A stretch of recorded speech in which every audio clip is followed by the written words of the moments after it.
एक ब्राह्मण जी थे, पंडित जी, तुंगभद्रा नदी के किनारे रहते थे।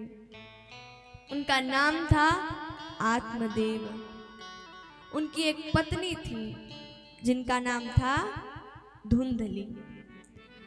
महाराज जी के घर में पूरी संपन्नता थी, धन वैभव, किसी की कमी नहीं थी। लेकिन बस एक ही कमी थी, पुत्र नहीं था। महाराज जी बड़े उससे परेशान रहते थे। कोई भी संतान नहीं थी उनके। बहुत भी उन्होंने जब तब करवाया लेकिन कुछ नहीं हुआ। तो एक बार बड़े खिन्न मन से वो गए और एक जलाशय था, उसी के किनारे बैठ गए और रोने लगे। अब रो रहे हैं तो बगल से एक महात्मा जी गुजरे। महात्मा जी ने दूर से देखा आत्मदेव को तो सोचे कि हो सकता है वन में आया है, बड़ा भक्त आदमी हो सकता है भगवान के लिए रो रहा हो। उन्होंने सोचा कि हो सकता है जब तब के लिए आया हो और भगवान मिले ना हो इसलिए रो रहा है। तो उसके पास चले गए, भैया क्या बात है, क्यों रो रहे हो? अब संत को देखा आत्मदेव जी ने, सारी वृथा बताई अपनी। महाराज, घर में एक भी संतान नहीं है, जिस गाय को पालता हूँ वो भी बांझ हो जाती है, तुलसी का पौधा लगाता हूँ तो वो भी सूख जाता है, कोई वृक्ष है उसमें भी फल नहीं आते हैं, बड़ी समस्या है। तब महात्मा जी ने कहा, राम राम, हम आए सोच के कि हो सकता है भक्त आदमी हो, वन में है, भगवान को प्राप्त करना चाहता हो, इनको संतान चाहिए। समझाया महात्मा जी ने, देखिए पुत्र का मोह छोड़िए, सबसे बड़े भगवान होते हैं। भगवान ने जिसके लिए आपको इस संसार में भेजा है, अपने कार्य के लिए, अपनी भक्ति के लिए, उसको करिए, पुत्र का मोह छोड़िए। कहते हैं कि जिनके पुत्र है या संतानें हैं वो तो दुखी हैं ही, और जिनके नहीं है, जिनके हैं भी वो और दुखी हैं, जिनके नहीं है वो तो कम दुखी है। क्यों? क्योंकि उनका तो है, ठीक है कोई बात नहीं, लेकिन जिनके ढेर सारे हैं तो उधर लड़ाई झगड़ा में तो और भी वो अपना काम नहीं कर पाते। बहुत समझाते हैं महात्मा जी, लेकिन पुत्र का भूत सवार है। महात्मा जी ने कहा कि देखो, मैं तुम्हारे माथे की रेखा पढ़ के बता सकता हूँ कि तुम्हें 7 जन्मों तक पुत्र प्राप्त नहीं है। अब तो और ही माथा गर्म हो गया आत्मदेव जी का। महाराज, एक जन्म का तो हम दुख झेल ही रहे थे, सह ही रहे थे, आपने 7 जन्मों का लेखा जोखा हमारे सामने रख दिया। आप तो और दुख, सर पटक पटक के रोने लगे। अब तो महात्मा जी का जी घबराया, अरे भगवान ये क्या कर रहे हो, ये क्या हो रहा है, अरे शांत रहिए शांत रहिए। आत्मदेव जी ने कहा, आप हमें पुत्र दीजिए, नहीं तो आपके चरणों में मैं सर पटक पटक के मर जाऊंगा। अब महात्मा जी ने कहा, अरे भैया हम ऐसा कैसे कर सकते हैं। आत्मदेव जी ने कहा कि महात्माओं के अंदर, साधुओं के अंदर ये ताकत है कि वो ब्रह्मा की लेखनी भी पलट सकते हैं, और मुझे विश्वास है आप ऐसा कर सकते हैं। संत जी बड़े समझाए, लेकिन आत्मदेव जी नहीं माने, तो एक फल दे दिया, कहा कि ये ले जाओ, अपनी पत्नी को खिला देना और फिर बड़ा ही सुंदर पुत्र होगा। कुछ नियम वगैरह हो तो बता दीजिए। हाँ, नियम है, भगवान का भजन करेगी और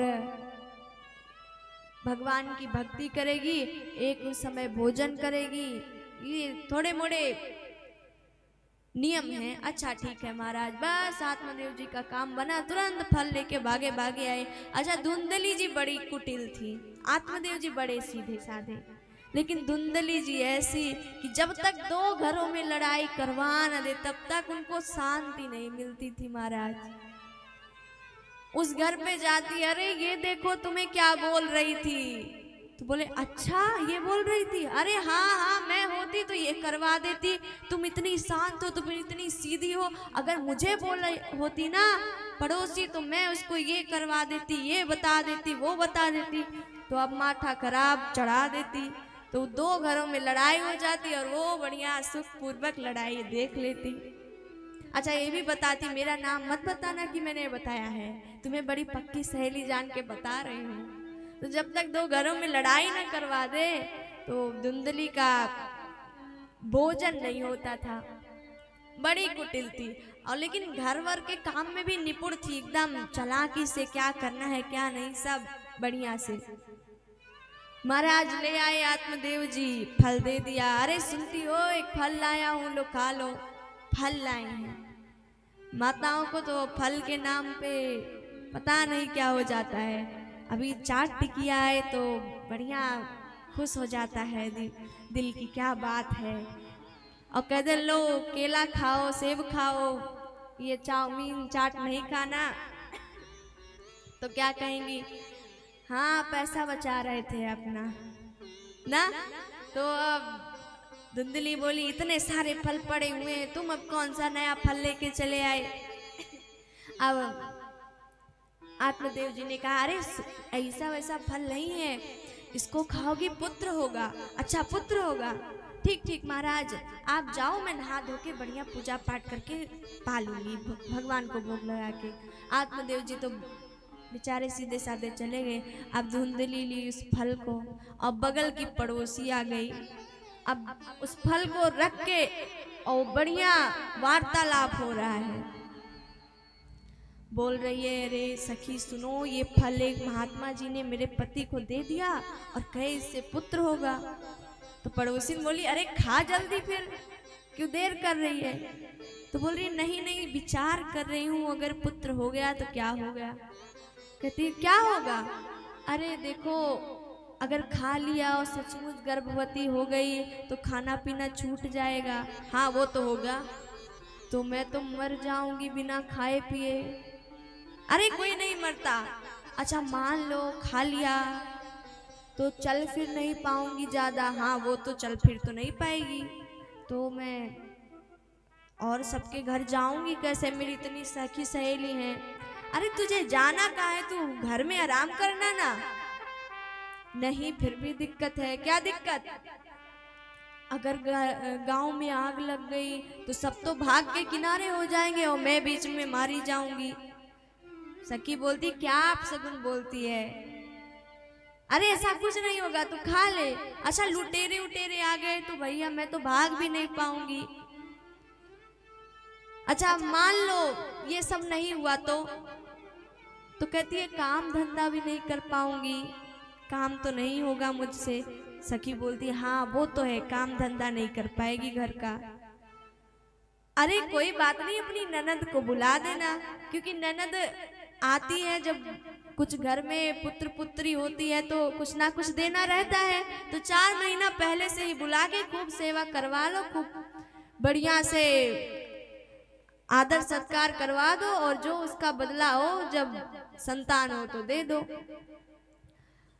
धुंधली बोली, अरे राम राम, मेरी ननद का नाम मत लेना, महा चोटी है, आएगी और घर का सारा सामान उठा के लेके चली जाएगी। अरे तू जानती नहीं है मेरी ननद को बहुत तेज है। अच्छा ठीक कोई बात नहीं, तुम नौकर तो रख लेना। हाँ ठीक है नौकर रख लूंगी। अच्छा मान लो पुत्र हो गया, हाँ तो बढ़िया बात है। नहीं नहीं तो उसके सेवा में तो 24 घंटे लगना पड़ेगा। हाँ ये तो लगना पड़ेगा, और मैं ये ऐसा कर नहीं पाऊंगी, इधर उधर गंदगी मचाएगा, तोड़ फोड़ करेगा। हाँ ये तो बच्चे करते हैं। नहीं नहीं इतना तो नहीं हो पाएगा मुझसे। अब पड़ोसिन बोली, तू मेरा दिमाग मत खा, मैं जा रही हूँ, एक बहन सलाह दूंगी, तू खा ले फल को। धुंधली बोली, अरे अरे जाओ, हमारा मन होगा खा लेंगे। अब उस फल को धुंधली ने इतना कुतर किया कि खाया ही नहीं। और आत्मदेव जी आए और बोले, फल खाया। तो बोल दी, हाँ हाँ महाराज खा लिया, बड़ा फायदा हो रहा है। अच्छा ऐसा हुआ। फिर कहते हैं दूसरे दिन उसकी बहन आ गई, और बहन ऐसी थी कि वो और नहीं चाहती थी कि कोई पुत्र पुत्री हो जिससे जमीन जायदाद हमी को मिले। तो बहन ने तो और माथा खराब कर लिया, अरे किसके चक्कर में पड़ गई, बाबा बाबा के चक्कर में, अरे सब झूठ होता है, कुछ सच नहीं होता है। तो बहन बोल रही हाँ ये भी ठीक है, लेकिन इतना विश्वास के साथ मेरे पति लाए हैं। तो कहती देख तुझे पुत्र ही चाहिए ना, तो मेरे गर्भ में एक पुत्र है, एक संतान है, तो तू मेरे पति को कुछ धन दे देना, और वैसे ही मेरे इतने बच्चे हैं तो मैं एक बच्चा तुम्हें दे दूंगी, तुम्हें कोई झंझट नहीं रहेगा और तुम्हारा काम भी बन जाएगा। अब तो धुंधली बड़ी खुश हुई, अरे बहन हो तो तेरी जैसी बहन हो, तूने तो मेरी सारी समस्या ही निपटा दी। अच्छा धुंधली ने बात मान ली और वो फल जो था गाय को खिला दिया। और कुछ दिन बाद धुंधली की बहन को पुत्र हुआ और चुपके से धुंधली को लाके बहन ने दे दिया। और धुंधली ने आत्मदेव जी को बता दिया कि महाराज हमारे बेटा हुआ। आत्मदेव जी बड़े खुश हुए, पूरे गांव में खूब ही प्रसन्न हुए और प्रसन्नता के साथ बहुत आयोजन किए। लेकिन जिस गाय को खिलाया था वो फल, वो गाय भी गर्भवती हुई और उससे भी पुत्र हुआ। पूरा मनुष्य जैसा शरीर, बस जो कान थे वो गौ के समान थे। दोनों ही पुत्र पाकर आत्मदेव जी तो बड़े प्रसन्न हो गए। अरे गांव वाले तो कहते भाग्योदयो अधुना जात आत्मदेवस्य पश्यत। अरे भैया आत्मदेव जी का भाग्य कितना प्रबल है, दो दो पुत्र हो गए, गाय के भी पुत्र हो गया, बड़ा खुशी मिली।